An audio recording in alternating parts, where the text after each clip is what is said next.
Good morning. It is March 31st, if you're following along with me. And it is time for another chapter in Gregor the Overlander by Suzanne Collins. We're about to start chapter 17. Look at how much we've read so far, Kaiden. Oh, man, I hope you are enjoying the story as much as I am. I have had to work really hard not to read ahead because I want to know what happens next. Do you remember where we left Gregor last chapter?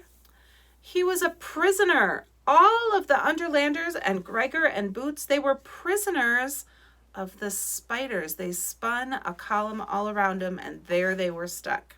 I wonder how they're going to get out of this, or if they'll get out of this. Let's wait and see. Chapter 17. Prisoners, exclaimed Gregor. Are you at war with the spiders too? Oh no, said Marith. We are on peaceful terms with the spinners.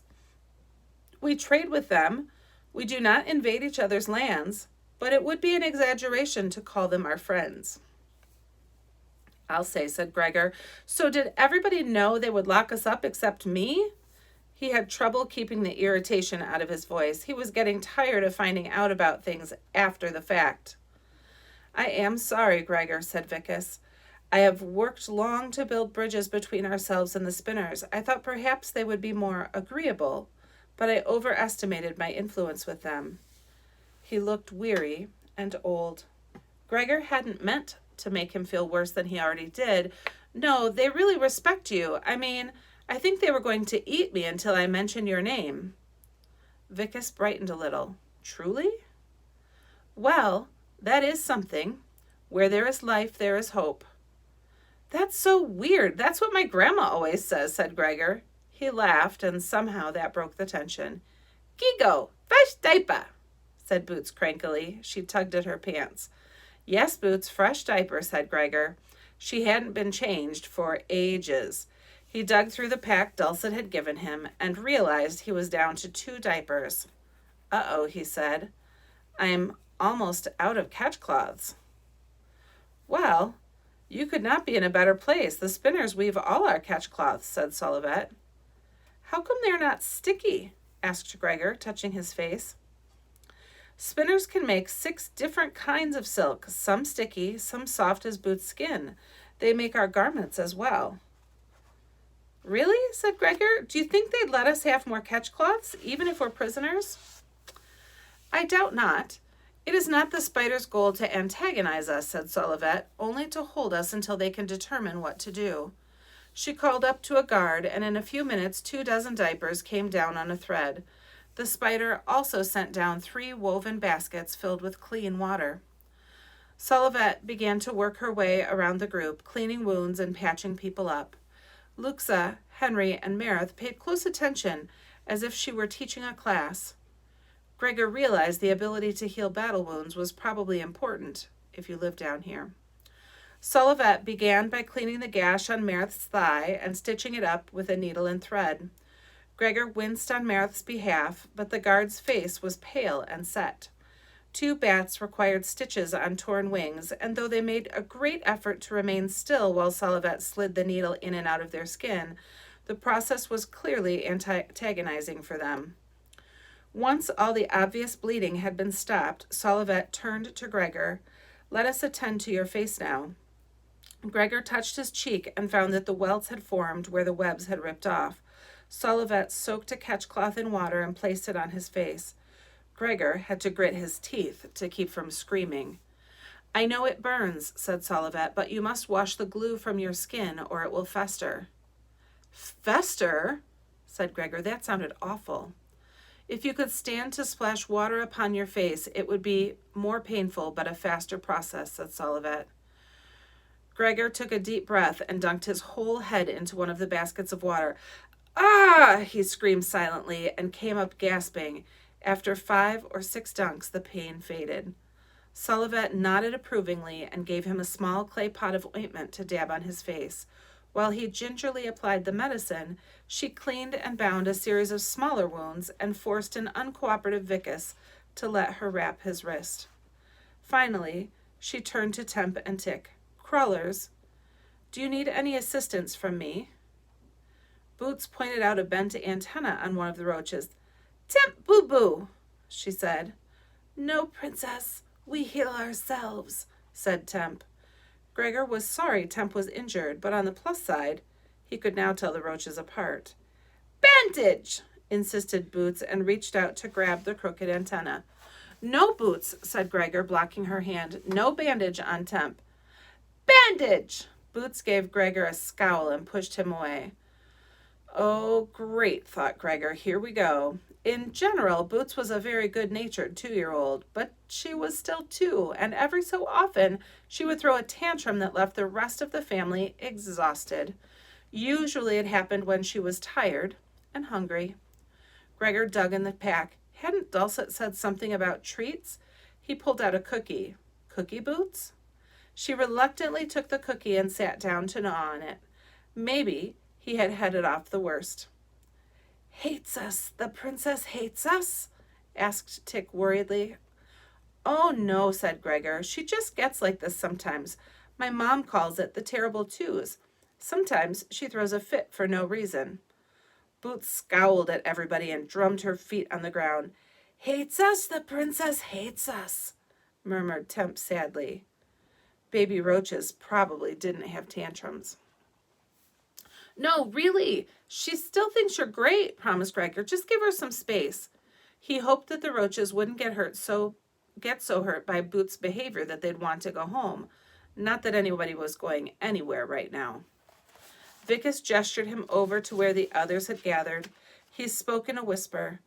Gregor, my wife fears the spinners may pass on our whereabouts to the rats. She advises that we escape with all speed. I'm good with that, said Gregor, but how? Boots came up behind him and gave his arm a pinch for no reason. No, Boots, he said, no pinching. More cookie, she said, tugging on him. No, not for pinchers. Cookies are not for pinchers, said Greg firmly. Her lower lip began to tremble. She marched away from him, plunked herself down on the floor, and began to kick at the pack. Okay, sorry, what? What's the plan? Said Gregor, turning back to the group. Can we just cut our way through the web and run? No, outside this funnel web are scores of spinners ready to repair a hole and attack with poison fang. If we flee upward, they will leap on us from above, whispered Solivet. What's that leave? Said Gregor. Only one resort. We must damage the web so fully and so rapidly they cannot repair it, nor will it hold their weight, said Solivet. She paused. Someone must perform the Coiler. Everyone looked at Luxa, so Gregor looked at her too. Her golden bat, which stood behind her, dipped its head down and touched her neck. We can do it, said Luxa softly. We do not insist, Luxa. The danger, particularly at the top, is very great, but in truth you are our best hope, said Vicus unhappily. Henry put his arm around her shoulder. They can do it. I have seen them in training. They have both speed and accuracy. Luxa nodded resolutely. We can do it. Let us not wait. Gregor, ride you on Vicus' bat. Vicus with me. Henry and Marith take one crawler each, said Solivet. We need a distraction to cover Luxa, said Marith. I could go through the side. Not with that leg, said Solivet, her eyes flashing around, and no one goes through the side. It is certain death. The spinners are very sensitive to noise, said Vicus. It's too bad we have no horns. Gregor felt a pair of feet drumming angrily into his legs. He turned around and saw Boots on the floor kicking him. Cut it out, he snapped at her. Do you need a time-out? No time-out! You time-out! You time-out! Cookie! Cookie! Spouted Boots. She was about to blow any minute. You need a noise, said Gregor in frustration.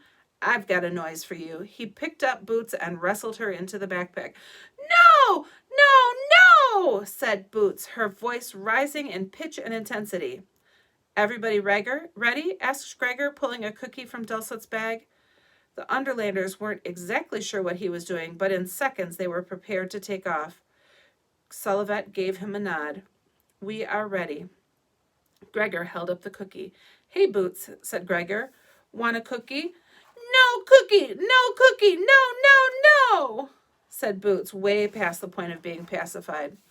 Okay, said Gregor. Then I'll eat it. And making sure she could see, he tucked the whole cookie in his mouth. Mine! Screamed Boots. Mine! Mine! Mine! It was an eardrum piercing shriek that rattled his brain. Go you, Luxa, cried Solivet, and the girl took off on her bat. Now Gregor could understand why the coiler was such a big deal. Luxa was rising up along the web, spinning and twisting at a dizzying rate. She held her sword straight out above her head. It was slicing the funnel to shreds. Only an extraordinary and flexible rider could have pulled off a move like that. Wow, said Gregor. He jumped on Vicus's big gray bat. Mine! Screeched Boots. Mine! Above him, he could see Luxa spinning and slicing. The other Underlanders were following her, cutting straight up the sides of the funnel web. Gregor brought up the rear with Boots and her blinding screams. At the top of the funnel, the golden bat hung in space, performing an intricate upside-down figure 8. Under the protection of Luxa's flashing sword, the Underlanders zipped out to freedom. Gregor was the only one still in the funnel when it happened.